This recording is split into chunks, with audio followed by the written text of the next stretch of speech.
What's up, everyone? Welcome to another edition of Let's Talk Marketing with Nathan A. Webster's podcast. I'm your host, Nathan Webster, and I'm excited to chop it up with you today. Today, I want to focus on, in episode 44, No Limits with Brian Bogert, which means I got a guest. What's up, B? What's up, Brian? What's going on? What's up, Nathan? How are you, brother? Hey, I'm living life. As we said earlier on before the show, I can't be mediocre, so I got to live life to the fullest. So how are you doing? You know what, man? You and I are aligned. I felt like the first time we talked, there was just a connection. And so I'm looking forward to recording this today. You put a smile on my face as soon as we jumped on. So let's do it, brother. All right. No Limits, baby. I know No Limits by Master P, but I know you got a different type of No Limits. So tell me more about this No Limit strategy, lifestyle. I know it's a book. Is it just a gimmick? What is it, B? What is it? Yeah, so I'm going to answer the question briefly, and then I want to take you on a little journey with a story because there will be some context that'll make some sense. Okay. No Limits living is this idea that we can live with no limits. Now, what does that mean? That doesn't mean like, Nathan, I can do anything that I want to do. What it does mean, though, is that I can live my life on my terms, and I can live well beyond the limits that I've placed upon myself, and certainly beyond the limits that the world has placed upon me. No Limits living is about understanding who you are, what's most important to you, and building your life of intentional alignment so that it can be self-regulating over time. I'm a big believer that you truly can have it all, right? You can have a solid family, a successful business, good health, good movement. And no, it's not easy. It's simple, but not easy. It's hard. Facts. It takes work. It's painful to create it, but it's absolutely possible. It's within all of our reach. But the world has conditioned us to believe that it's not. And often because we've been conditioned to chase the what house, what car, what amount of money, what success based on the world's definition. And how many of us chase the what, accomplish great deals of external success, but we lose the who in the process. That's not No Limits living, because you ultimately wake up stuck, feeling stymied in your efforts to feel your potential.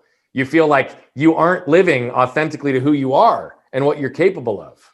Preach. You got to put in the work to align with the who you are, and then the what's in your world become a manifestation of the who, and they're way more powerful.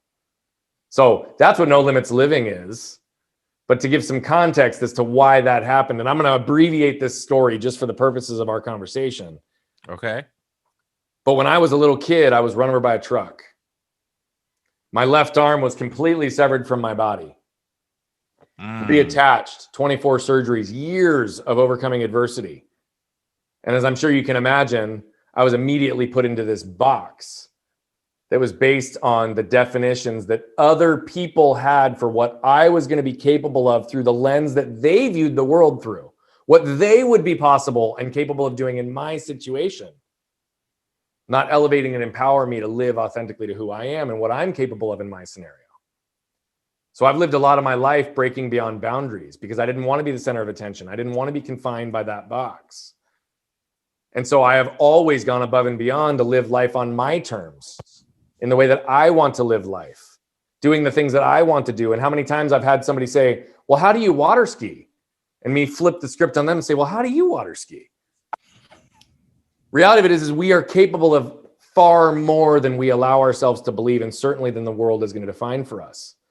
And I've lived my life to prove that. What's ironic about that, and we can talk about this later if it comes up, is I escaped one box. Lived well beyond boundaries based on the physical nature of what people thought I was capable of. And as a result of that, I actually put myself into another box, a far more damaging box, a shame-based box that I didn't realize until far later. And so it's really about how do we understand the emotional triggers, behavioral patterns, environmental conditioning that has kept us in any box in our life. Show up as who we are, live beyond that.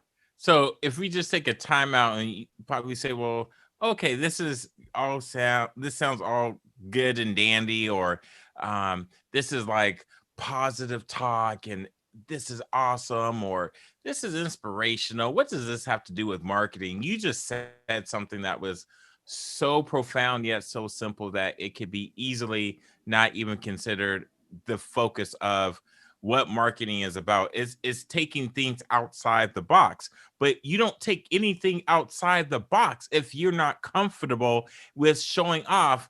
I know it's outside the box, and it's okay, because the box is not where we belong. We can operate, function, and thrive outside the box. But being that the box is our comfort zone, we know there is no growth in the comfort That's zone. right. So I love how you are taking that and making it simple. But this is when we say, like, think outside the box. This is part of marketing, is you are creating, innovating, implementing, strategizing, brainstorming, everything outside the box, because we already know what the box is. Now it's time to go outside the box. So thank you for letting me take that time out, Brian, and getting Yeah. the listeners connected to marketing, because marketing is a big, I would just say, ball of yarn that can never be straightened. It can never be untangled, and so people want to do that. But this is where you won't understand marketing until you start operating outside the box, because marketing for Nike is a lot different than Adidas, and marketing for Coca-Cola is a lot different than Starbucks. Yeah. So thank Well, you. and by the way, I'm going to take it a step further. Let's just throw out the box. Let's not even just get out of it. Let's just throw out the box. Right. I talk Yes. about this a lot too. Like, we have boundaries. They're perceived most of the time rather than real. So let's just throw it away. And oh, by the way, marketing is absolutely about who you are, not just as an individual, but who you are as an organization, a culture, a brand. Yes. And so how many times in marketing have you heard the language, oh, well, you can't do that. The public won't. No, that's going to be bad for our brand. That's not going to be good for us. No, people won't receive that well. Right. How often has that happened? But it's like, it's clearly impossible until somebody does it. And then it's like, ooh, they had some edge. Look at how much they stood out and they did what they thought was right for their brand. And look how that got received. I mean, you could probably come up with 10 examples of that right now just because of your expertise. But that's marketing. Marketing is like, look, let's not give the world what we think is appropriate. Let's give people and the world who we are. And let's stand on that. Absolutely vulnerable, absolutely authentic, because vulnerability and authenticity are the glue that binds human connection. Do you know what binds humans to brands? Do you know what creates marketing? It's human connection. It's invoking emotion. It's giving a feeling. It's giving something that has relevance and credibility, that has an authority. Who told you what you can be an authority on and how you have to position yourself in the world?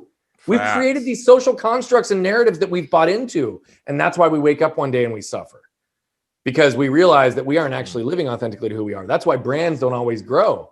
They always say, like, don't, build it and they will come. I know that sounds a little crazy and antiquated, but in some ways it's like, don't build something based on what you think they're going to come to. Build something based on what's authentically you, and they will gravitate your way. And the crazy thing is, we focus on today. And I tell people, I'm like, look, today's over. You need to be focusing and creating what is going to happen for tomorrow, and then a week, then a month, then a quarter, then a year. And yes, go out 3-5 years, because who knew COVID was going to completely disrupt the whole world? Instead of like calling it the Uber effect of like, what is the Uber? Like, COVID was the Uber, if you will, for the 22nd century in a lot of ways, because here's where, like you said, and I'm going to use the limitation of putting yourself in a box. COVID obliterated that box of what we now know as normal. Yeah. It knocked people out of autopilot.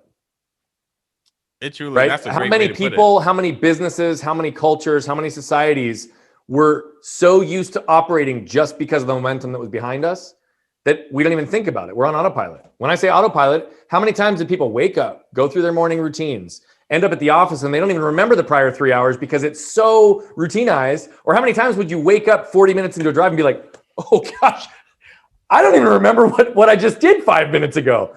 But you're on autopilot because we're conditioned to do that.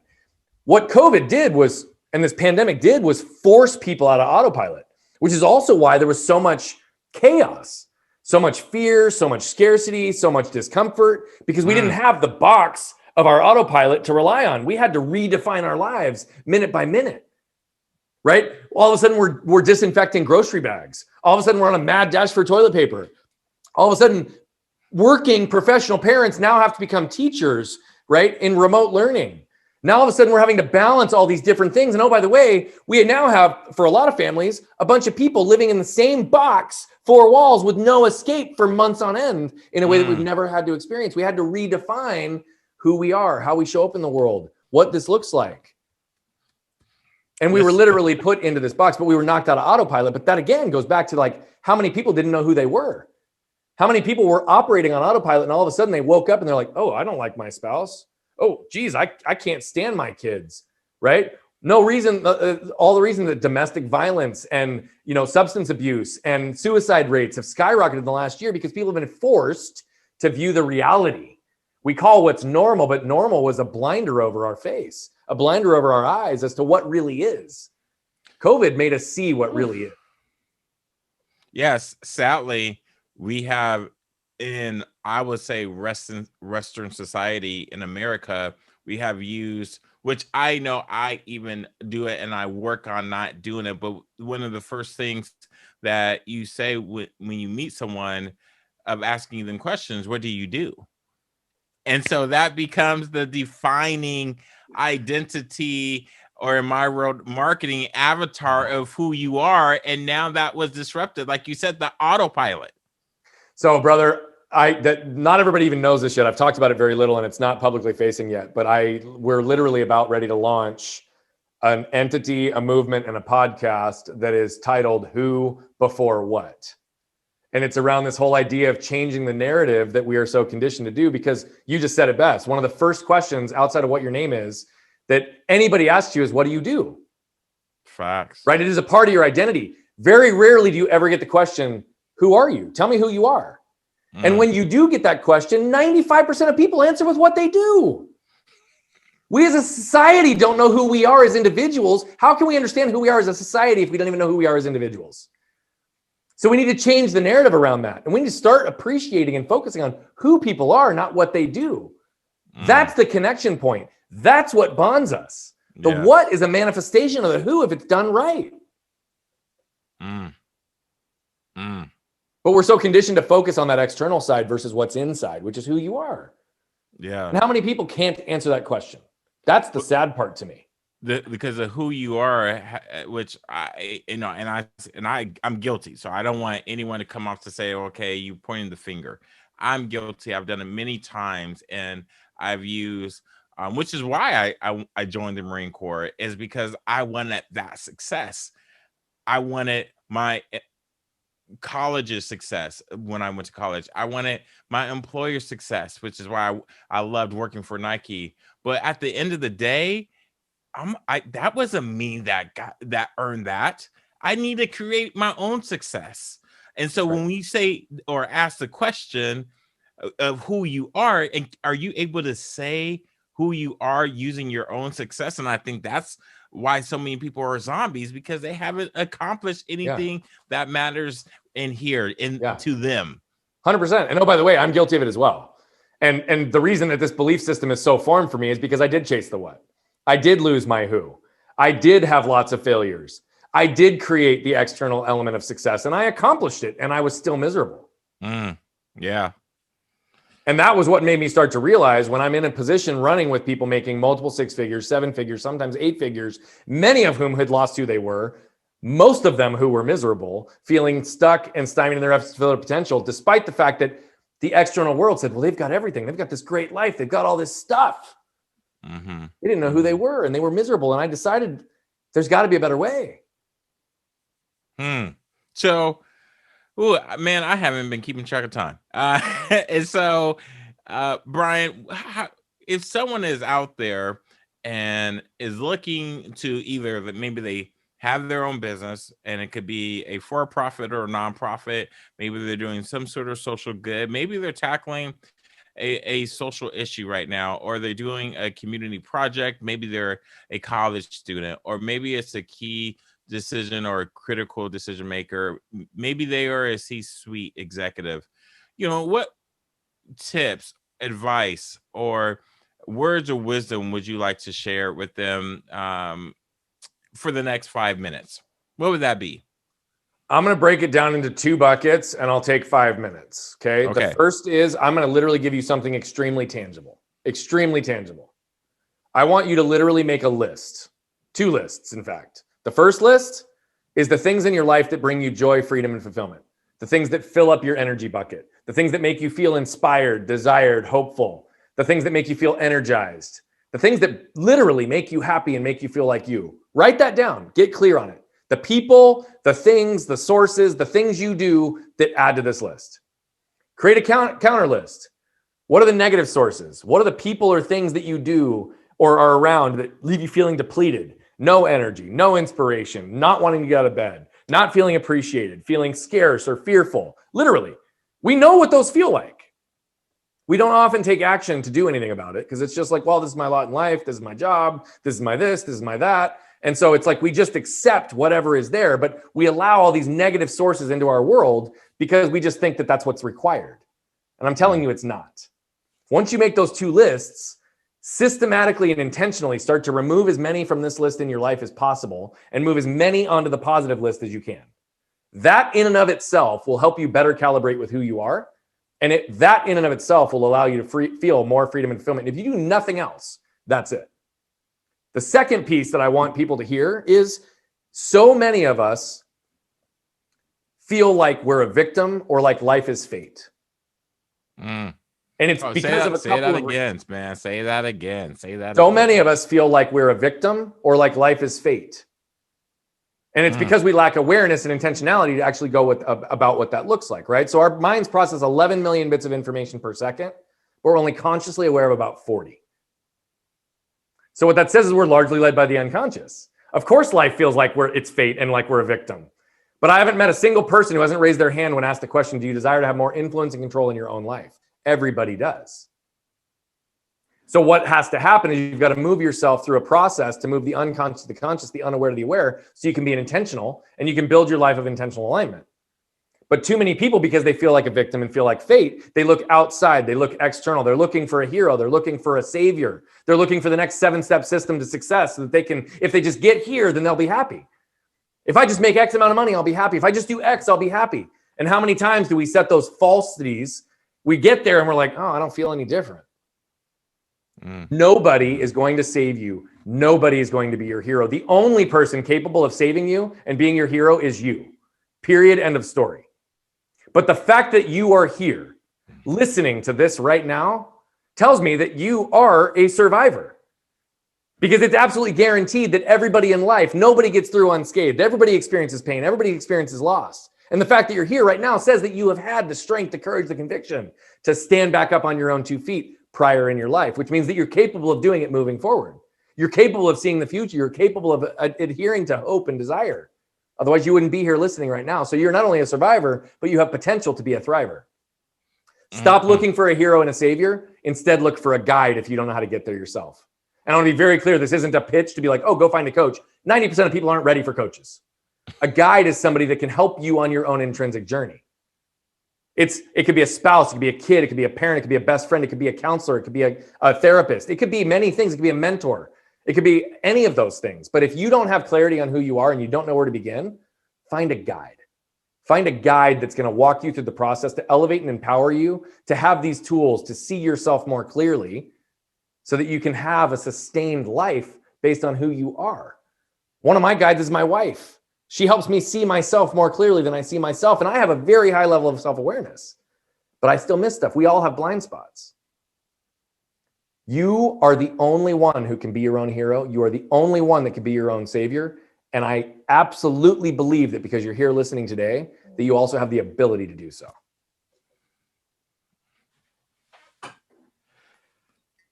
This show is sponsored by N-Dub Love, where you too can get your BU coffee mug or gear or anything of that nature. And I just want to get that podcast sponsor in there because Brian just lit a fire to where I eat from self-awareness, accountability. I love the coaching piece with the 90% because people know they're not ready. Not people don't even want to take accountability for not doing their own laundry when they should during the week. Uh and I say be you, and which we talked, but be you is just not a cat. I don't even say catchy. Is because it's not catchy for some people, and I think at the end of the day, as you said, you're listening to the show because you're a survivor, and I'm trying to use my words wisely here, because as you know, I don't script this, and this is coming straight from me out of my own experiences. But at the end of the day, right, I feel like the people that are listening to the show are here. Let me just speak to you listeners out there. For you listeners, I will encourage you to share this with someone that if it resonates with you, share it with someone and tell them why it resonates with you and see if they understand. Because as I've told individuals, and I even tell this to my kids, I said, not everyone should be your friend because not everyone can relate to you, which is why it's called relationships. Do they relate to you? And so if they can't relate to you, again, Brian, which I love when you said your wife is one of your guides, she's not like dragging you along. She's just, look, baby, I'm sure she's like, hey, you need to look out for this because you might be thinking you hot and you fire, but I'm letting you know you got a lot of work to do. So Yeah. I don't think that's where, like, they're not trying to boss you around. And we have this new culture of like, oh, I'm a boss. Boss of what? Yeah. So I love that. And so for you listeners out there, like, I really want you to share this with someone, not for any vanity metrics. Share this with someone to say, this resonated with me. And I would love to hear how, if it resonated with you, because like you said, this is why people end up waking up being miserable and they can't answer that question. As you just said, who are you? Yeah. And I will say, I'm gonna say one thing real quick on my wife, and then I want to say one thing about the boss, because I think this is actually, you said something that sparked a thought for me, so I have to share. My wife and I, early in our relationship, sometimes would push each other or pull each other. We don't do that anymore. We walk alongside each other.